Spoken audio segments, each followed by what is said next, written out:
Mradi ni 65% na mkandarasi yupo site anaendelea na kazi kama ambavyo tumekubaliana na revised work program ambayo ametupatia, na kinachoendelea kwa sasa, Mheshimiwa Mkuu wa Mkoa, kama ambavyo tutakavyokagua hatua tuliofikia, tumefikia hatua sasa ya kumwaga caps kwa ajili ya hizo abutments pamoja na piers pamoja na kuseti zile bearing, ili sasa tuanze kuseti deki kwa maana ile hatua ya mwisho kabisa ya juu.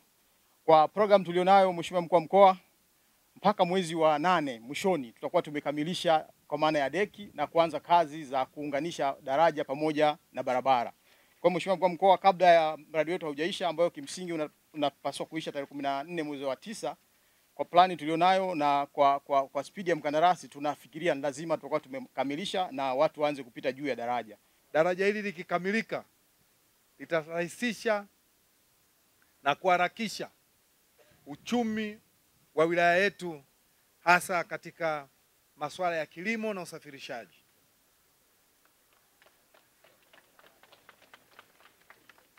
Vile vile ni matumaini yetu mradi huu utachagiza maendeleo ya kata ya Msangano kipekee, kwa sababu katika kijiji cha Msangano tunategemea ndio kitakuwa mji mdogo ambao ukitoka Tunduma basi upokee na swala la kibiashara, watu wanaweza kuja kufanya biashara hapa kwenda wakitokea Tunduma.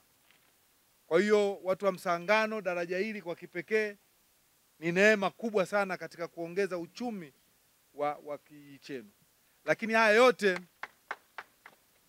ni jitihada kubwa ambazo zinafanywa na Mheshimiwa Rais wa Jamhuri ya Muungano wa Tanzania Dr. Samia Suluhu Hassan kuhakikisha Momba yetu inakwenda kwa maendeleo ya kasi sana.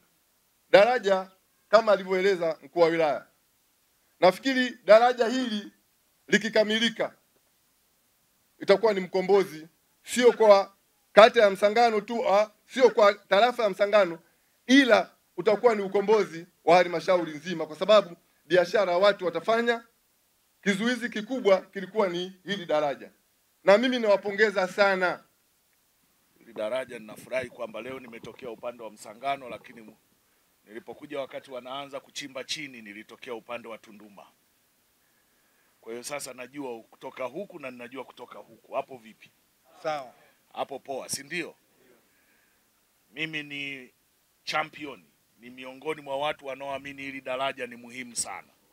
Na nimpongeze sana mkuu wa wilaya pamoja na serikali anayeongoza ndani ya wilaya hii kwa kazi kubwa ambayo wanaendelea kuifanya. Nilipokuja nilikuta ndio kwanza wanasuka nondo za kuanza kuweka vitako, si ndio? Kitako cha chini cha daraja. Leo nimekuja wanaanza kusuka kwa ajili ya kuweka sasa sehemu ambayo wakimimina zege tutatumia kupita. Wapigieni makofi mkandarasi. Lakini nilipokuja alikuwa 5%, leo nimekuja yuko 65%. Pigieni makofi. Nilipokuja alikuwa anasubiria advance, sasa hivi kashalipwa bilioni 1.5. Mpigieni makofi Rais Samia Suluhu Hassan. Mnajua maana ya bilioni 1.5? Mnajua maana yake? Yaani milioni 1,500. Si ndio? Si ndio? Milioni zile moja zinakuwa 1,500. Rais Samia amezitoa, amezileta Msangano ili wananchi muwe na uwezo wa kutoka Msangano kwenda Tunduma bila kuzunguka kwenda kupanda ule mlima. Hapo vipi? Anawapenda hawapendi? Mbona makofi madogo? Lakini wapo watu mwakani ili daraja likikamilika wakija hapa watasema hamna kilichofanyika. Nyinyi mliopata adha wakati wa maji hapa, mnasombwa na mafuriko, mnajua mateso mliokuwa mkiyapata kupita hapa kabla ya daraja. Uongo ukweli? Kwa hiyo wakija watu wakawaambia hamna kilichofanyika, na nyinyi mtawajibu ndio hamna kilichofanyika. Hapa kitakuwepo hakitakuwepo? Hiyo ndio mambo na kazi ya serikali. Kazi ya serikali ni kutenda bila kuangalia watu wanasema nini. Kuhudumia wananchi bila kuangalia watu watasema nini. Kuhudumia wananchi bila ubaguzi, bila upendeleo, ili mradi wananchi wapate huduma wanayostahili. Miaka 5 iliyopita kutoka tu hapa Msangano kwenda pale Tunduma ilikuwa anasa. Uongo ukweli? Mtu aliyokuwa akienda alikuwa anaagana kabisa na mkewe, hana uhakika wa kurudi. Uongo? Kwamba nitarudi leo au kesho sijui, lakini acha niende. lakini hapa pakikamilika unaenda kunywa chai Tunduma, unarudi kula chakula cha mchana Msangano. Wapongeze kwa uvumilivu na uaminifu, manake wameniambia hapa udokozi haukuwa mkubwa kama kwenye miradi mingine ambayo inatekelezwa na serikali. Kuna maeneo mengine mradi unatekelezwa mpaka unafika mahali unataka kukwama kwa sababu watu wamekuwa wezi sana kwenye miradi.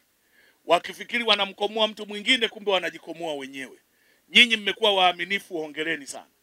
Mmekuwa walinzi wa huu mradi, endeleeni kuulinda. Acheni na msikubali kushawishiwa na watu wenye tamaa, kufikiria pale ukichomoa nondo unaikomoa serikali au mkandarasi, unamkomoa mtu mwingine. Unajikomoa kwanza wewe, kwa sababu ukiitoa hiyo nondo, huyo mpaka apate hela ya kuileta nyingine atasimamisha daraja. Nani anapata hasara? Kwa hiyo tuwe walinzi wa miradi hii. Miradi hii tukiilinda ina baraka na maisha yetu yatapata baraka kupitia miradi hii. Tukiiacha iingiliwe na watu ambao wanatamaa ya kupata vipesa vidogo vidogo kwa kuhujumu miundombinu ya serikali, ili jambo lina hasara kwetu wenyewe. Sasa hivi pia kamejitokeza katabia. Mtu anaenda kwenye transformer hizi za TANESCO, anaenda eti kutoa vitu mle. Akitoa umeme unakatika. Akitoa kwenye line inayoenda mpaka Chitete kote huko. Hapa akitoa watu wote wanakosa umeme. Nani anapata hasara? Nani anakuwa amewahujumu? Sisi kwa sisi tumehujumiana. Sasa hivi tumeweka utaratibu. Sasa hivi kila mnapoona kwenye transformer tunaweka kamera na taa. Ile kamera inatupa mawasiliano ya kila mmoja anayeenda kuchokonoa. Kwa hiyo ukiona umeenda kudakwa kwa sababu ulifanya ukifikiri uko peke yako, shauri yako. Umeenda na maji. Tunafanya hivyo kwa sababu lazima tuilinde hii miundombinu. Ile transformer inatengenezwa kwa pesa nyingi pale inapowekwa. Nyinyi mnaenda kuchokonoa na mnaruhusu watu wanachokonoa. Kuweni walinzi. Akichokonoa mpaka serikali ilete fedha nyingine inachukua muda, anayekosa umeme ni wewe. Tusikubali mtu ahujumu miundombinu inayowekwa na serikali kwa fedha nyingi. Sangamo hoyo.